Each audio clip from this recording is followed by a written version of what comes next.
year in, year out. I just think it just gets really, really boring. So for me, if that was something that the Americans wanted, it definitely isn't for me. And then if you look at this, just the Qatari side, and again, this is my opinion, everyone's different. And look, I totally understand if someone wants to come along and they want a super rich oil baron or whatever to come over and just chuck money at it, much in the same way that Chelsea did when they bought their success.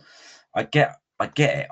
I understand why people would want to do that. But as I said at the start, I'm quite a traditional kind of bloke, and I think you appreciate working hard and getting what you deserve from that, if you know what I mean. So that's I wouldn't I wouldn't really want a Qatari ownership for me.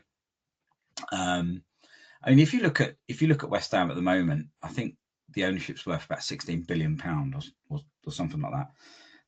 That's a considerable amount of money, but we're not run very well.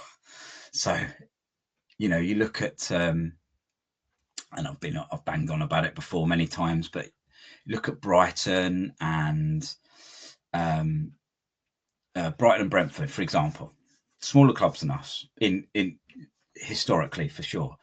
Their stadiums are much smaller than the London Stadium, much smaller. But they spend money, and they spend money well, and they've been doing better than us for a while, not just last season. They're well-run clubs. They spend good money, but they buy well and they sell well, and it just goes to show. I mean, obviously they're rich. The owners are rich, but you don't have to be owned by a super rich billionaire to compete in the Premier League. I mean, imagine what the likes of Brighton and Brentford could do if they had a bigger stadium and it enabled them to spend more as far as sort of PSR is concerned and stuff like that. We're in that position. We can spend more money if we want to. We just choose not to. And when we do spend money, we spend it really poorly. So that's kind of my thoughts on that.